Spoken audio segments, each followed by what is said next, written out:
மலர் பார்த்திங்கன்னா பரபரப்பாக வந்துட்டு தன்னோட தம்பிக்கு பொண்ணு பார்க்க ரெடி ஆகிட்டு இருக்காங்க. அப்போ ராஜலக்ஷ்மி சொல்கிறாங்க, நான் தான் மாமா கிட்ட கேட்டு சொல்கிறேன்னு சொன்னேன்ல, நீ பாட்டுக்கு ரெடி ஆகிட்டு இருந்தா என்ன அர்த்தம் மலர் அப்படி சொல்கிறாங்க.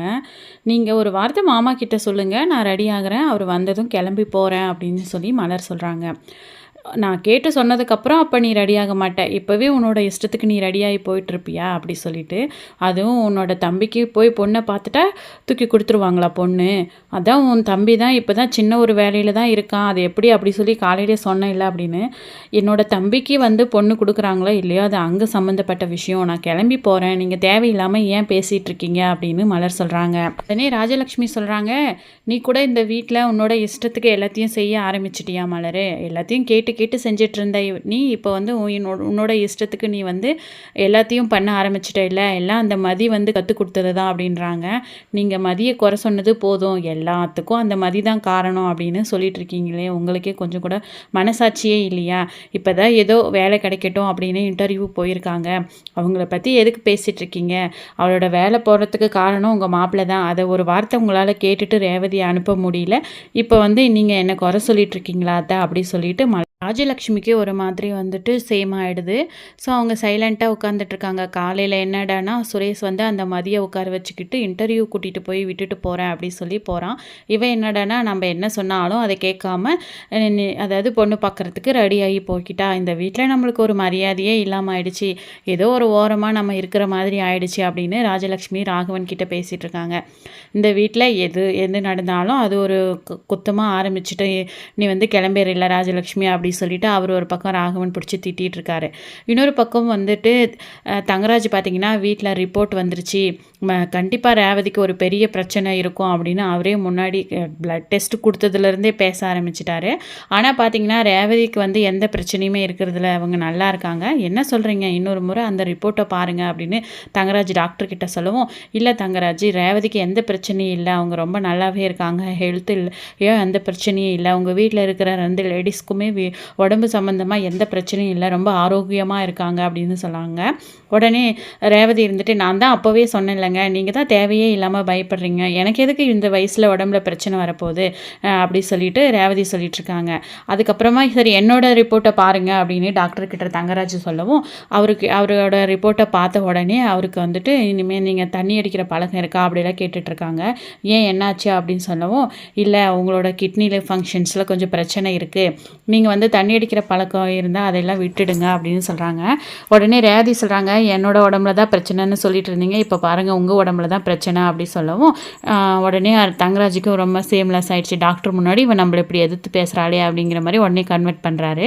ஸோ இன்னொரு பக்கம் வந்து மலர் பார்த்திங்கன்னா ரேவதிக்கு வந்து கால் பண்ணி பேசிகிட்டு இருக்காங்க. இன்றைக்கி என்ன நடந்துச்சு தெரியுமா காலையில் அப்படி சொல்லிட்டு இருக்காங்க.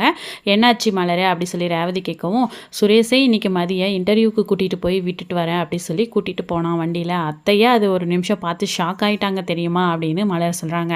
இதை கேட்டதும் ரேவதிக்கு ரொம்பவே சந்தோஷமாக இருக்குது. அப்படியா சொல்கிற, அவங்க 2 பேரும் ஒருத்தருக்கு ஒருத்தர் புரிஞ்சுக்கிட்டு வாழ்க்கையை ஸ்டார்ட் பண்ணால் எனக்கு ரொம்ப சந்தோஷமாக இருக்கும் அப்படின்னு ரேவதியும் மலரும் பேசிகிட்டு இருக்காங்க. சுரேஷ் பார்த்திங்கன்னா மதிக்கு கால் பண்ணி இன்டர்வியூ என்னாச்சு அப்படி சொல்லி கேட்கலாமா அப்படின்னு இப்போ கொஞ்சம் மதியை பற்றியும் அதிகமாக யோசிக்கிற மாதிரி ரியாக்ட் பண்ணிகிட்ருக்காரு.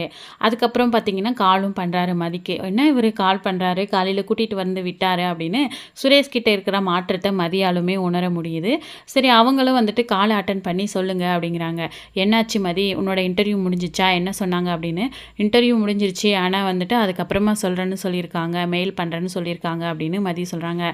சரி நானே உன்னை வீட்டுக்கு கூட்டிகிட்டு போய் விட்டுட்டு சாப்பிட்டுட்டு வந்துடுறேன் வரேன் அப்படி சொல்கிறாங்க. இல்லை நான் பார்த்து போய்க்கிறேன் அப்படின்னு மதி சொல்கிறாங்க. இல்லை நானே வரேன் அப்படி சொல்லி அவங்களே திரும்பவும் வந்து ட்ராப் பண்ண இடத்துலையே பிக்கப் பண்ணி ட்ராப் பண்ணுறாங்க. திரும்பவும் காலையில் மதிய கூட்டிகிட்டு போனவன் திரும்பவும் மதியை கூட்டிகிட்டு வீட்டுக்கு வரானே அப்படின்னு அதை பார்த்த உடனே ராஜலக்ஷ்மிக்கு ரொம்பவே ஷாக்கிங்காக இருக்குது. என்னடா இது அப்படி சொல்லிட்டு, என்னாச்சு இன்டர்வியூ போனியா அப்படின்னு சொல்லி மதியை கேட்குறாங்க. அவங்க மெயில் பண்ணுறேன்னு சொல்கிறாங்க, ஒரு வாரம் கழிச்சு தான் தெரியும் அப்படி சொல்லி மதி சொல்லவும், உடனே மலர் வந்து ரெடி ஆகிட்டு இருக்காங்க கிளம்புறதுக்கு. அப்போ வந்துட்டு என்னாச்சு உங்கள் தம்பிக்கு பொண்ணு பார்க்க கிளம்பிட்டீங்களா அப்படி சொல்லிட்டு ஆமான்னு சொல்லிட்டு அங்கேருந்து மதி கிளம்புறாங்க அது சரி மலர் கிளம்புறாங்க. அப்போ பார்த்தீங்கன்னா வீட்டில் வந்துட்டு சுரேஷோட தங்கச்சி வந்து ரொம்பவே சோகமாக உட்காந்துருக்காங்க. என்னாச்சு அப்படி சொல்லி மதி கேட்கவும் எனக்கு வந்து மலரண்ணியோட தம்பியை எனக்கு ரொம்ப பிடிக்கும் அப்படி சொல்கிறாங்க. என்ன சொல்கிறீங்க உங்கள் மனசில் அப்படி ஒரு விஷயம் இருக்கா அப்படி சொல்லி மதி கேட்கவும் ஆமாம் ஆனால் எங்கள் அம்மா வீட்டில் இருக்கிறவங்க யாரும் ஒத்துக்க மாட்டாங்கன்னு சொல்லி மலரண்ணி இதை இந்த மாதிரி விஷயத்தை திங்க் பண்ணாதுன்னு காலையிலே சொல்லிட்டாங்க அப்படி சொல்ல உடனே இதை கேட்டு வந்து மதிக்கு ரொம்பவே ஷாக்கிங்காக இருக்குது. நம்ம இதை பற்றி ஏன் சுரேஷ் கிட்ட பேசக்கூடாது அப்படின்னு மதி யோசிக்கிறாங்க. உடனே நைட் வந்து மதி வந்து சுரேஷ் கிட்ட இதை பற்றி பேசுகிறாங்க. உன் தங்கச்சிக்கு மலரோட தம்பி மேலே ஏதோ இன்ட்ரெஸ்ட் இருக்குது போல இருக்குது, நீங்கள் அதெல்லாம் கன்சிடர் பண்ண மாட்டிங்களா, வாழ்க்கைன்றது பிடிச்சி செய்கிறதேனா அப்படி சொல்லிட்டு இல்லை அதெல்லாம் ஒத்து வராது, அம்மா இதுக்கெல்லாம் ஒத்துக்கவே மாட்டாங்க அப்படின்னு சுரேஷ் சொல்லிடுறாரு. மறுநாள் காலையில் மதி பார்த்தீங்கன்னா இதை வந்து மலர்கிட்ட பேசுகிறாங்க.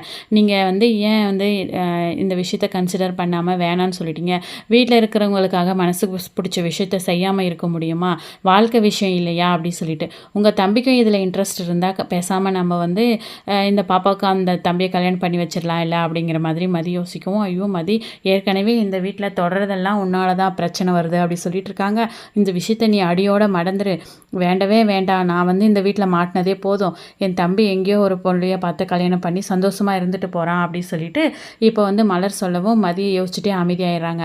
ஆனால் வீட்டில் பார்த்தீங்கன்னா அந்த பிள்ளை வந்துட்டு சோகமாக இருக்கிறத பார்க்கும்போது மதிக்கு ஒரு மாதிரி கஷ்டமாகவே இருக்குது. அதுக்கப்புறம் இப்போ வந்து ரேவதியும் தங்கராஜும் வீட்டுக்கு வராங்க.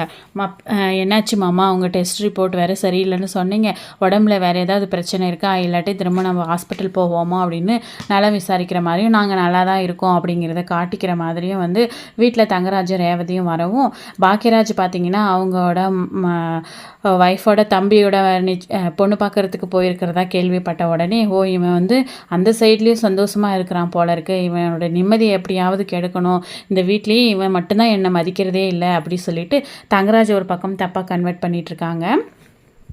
பார்த்தீங்கன்னா இப்போ தங்கராஜ் வீட்டுக்கு வந்த உடனே மொதல் நாள் அவர் முந்தின நாள் வந்து அவர் நல்லா பேசின மாதிரி பேசலை, ஏன் சுரேஷ் இந்த மாதிரி பண்ணுறான் ஏன்னு தெரியலையா அப்படி சொல்லிட்டு அதை வந்து தங்கராஜுமே உணராரு. என்னடா சுரேஷ் நீ வந்து என்னை அவாய்ட் பண்ணுற மாதிரி இருக்க, என்னடா ஆச்சு அப்படி சொல்லி சுரேஷ் கிட்ட கேட்கவும் மாமா நீங்கள் எது பண்ணாலும் அது ஏதாவது ஒரு காரணம் இருக்கும், என்னதான் இருந்தாலும் மதியோட வேலை விஷயத்தில் நீங்கள் இன்ட்ரப்ட் ஆனது எனக்கு பிடிக்கல அப்படி சொல்லவும் என்னடா சுரேஷ் நான் எது செஞ்சாலும் சரின்னு தானே சொல்லுவேன், கண்டிப்பாக இதுவும் உன்னோட நல்லதுக்கு தாண்டா நான் செஞ்சேன், ஏன்டா இதை நீ தப்பாக எடுத்துக்கிட்ட அப்படி சொல்லி கேட்டுட்ருக்காரு. இல்லை மாமா என்னதான் இருந்தாலும் அவளோட வேலை விஷயம் வரையும் நீங்கள் வந்தது எனக்கு சுத்தமாக பிடிக்கல, அதனால தான் இன்றைக்கி அவள் இன்டர்வியூ போகும்போது கூட நானே கூட்டிகிட்டு போய் இன்டர்வியூ விட்டுட்டு வந்தேன், முடிஞ்சால் அது யார் என்னென்னு அந்த காலேஜ் விசாரித்து ஏதாவது ஹெல்ப் பண்ண முடியுமான்னு பார்த்துட்ருக்கேன் அப்படி சொல்லவும் தங்கராஜுக்கு பயங்கரமாக ஷாக் ஆகுது. இவன் பொண்டாட்டி என்னடானா நம்மக்கிட்ட வந்து சவால் விட்டுட்டு வரா, 3 மாதத்தில் வந்துட்டு நான் வேலையை வாங்கி காட்டுறேன் அப்படின்னு சொல்லி இவன் என்னடானா இவன் வேலை வாங்குறதுக்கு சப்போர்ட் பண்ணுறன்ற ரேஞ்சில் வந்து நிற்கிறானே, நடந்த பிரச்சனையில் நம்ம இதை வேற கண்டுக்காமல் விட்டுட்டோம் போல இருக்கே, இவங்க 2 பேரும் சேர்ந்து வாழ்ந்துருவாங்க போல இருக்கே அப்படின்னு தங்கராஜ் ஒரு பக்கம் யோசிக்கிறாரு. டேய் நான் அவளோட வேலை விஷயத்தில் நான் தலையிட்டதுக்கு காரணமே அவள் வீட்டில் இருந்தால் தான் உங்களுக்குள்ள ஒரு நல்ல அண்டர்ஸ்டாண்டிங் வரும், நீங்கள் அப்போ தான் சேர்ந்து வாழுவீங்கன்னு தானே நான் செஞ்சேன், இப்போ என்னடனா நீயே அவளுக்கு வேலையை வாங்கி கொடுக்குறேன்னு சொல்கிற, என்னடா சுரேஷ் இது அப்படின்னு சொல்லி தங்கராஜ் சொல்லவும் இல்லை என்னோடய வாழ்க்கையை நான் பார்த்துக்கிறேன், அவள் இப்போ தான் கொஞ்சம் கொஞ்சம் வீட்டில் எல்லாருக்கிட்டேயும் வந்துட்டு நெருக்கமாயிட்டிருக்கா, அது மட்டும் இல்லாமல் அவளை நம்ம கண்டிஷன் பண்ணோன்னா அவள் நம்ம சொல்கிற பேச்செல்லாம் கேட்க மாட்டா, அவள் வேலைக்கு போகிறதுனால எனக்கு எந்த பிரச்சனையும் இல்லை மாமா, அவள் வேலைக்கு போகட்டும் அப்படின்னு சொல்கிறாங்க. இதை கேட்டதும் தங்கராஜுக்கு பயங்கர ஷாக்கிங்காக இருக்குது, என்னடா இது நம்ம என்ன கோடு போட்டாலும் அதில் இவன் வந்து போவான், இப்போ இவனே நம்மளை எதிர்த்து பேசுகிறான், அந்த பாக்கியராஜ் ஒரு பக்கம் ரேவதி அனுப்ப மாட்டேன் அப்படின்னு சொல்லி மரியாதை குறைவாக நம்மளை பேசிகிட்டு இருக்கான், இதெல்லாம் நம்ம எப்படி சரி செய்ய போகிறோம், இவங்க நம்ம எதிர்பார்க்காத அளவுக்கு நல்லா இருந்துருவாங்க போல இருக்கே அப்படின்னு சொல்லிட்டு பயங்கர ஷாக்கிங்கோட இப்போ வந்து தங்கராஜ் ஒரு பக்கம் யோசிச்சுட்ருக்காரு. ஸோ இப்போ பார்த்திங்கன்னா மதியோட மைண்டில் ஃபுல்லாகவே வந்துட்டு இப்போ மலரோட தம்பியை எப்படி இந்த பாப்பாவுக்கு கல்யாணம் பண்ணி வைக்கிறது அப்படிங்கிறத சுற்றி அவங்க மைண்ட் இருக்குது. இப்போ மதி பார்த்திங்கன்னா காதலுக்கு ஹெல்ப் பண்ணுறேன் அப்படிங்கிற பேரில் எதையாவது ஒன்று பண்ணி திரும்பவும் வீட்டில் ஒரு பெரிய பிரச்சனையில் சிக்குவாங்களா, இல்லை இதிலேருந்து மதி தலையிடாமல் தன்னோட வேலையை வாங்கி தங்கராஜுக்கு வந்து ரிப்பீட் கொடுத்துட்டு சுரேஷோட சேர்ந்து வாழ்கிற வழியை பார்ப்பாங்களா அப்படிங்கிறது எல்லாத்தையுமே வெயிட் பண்ணி வரப்போகிற எபிசோடில் பார்த்து தெரிஞ்சுக்கலாம். நன்றி.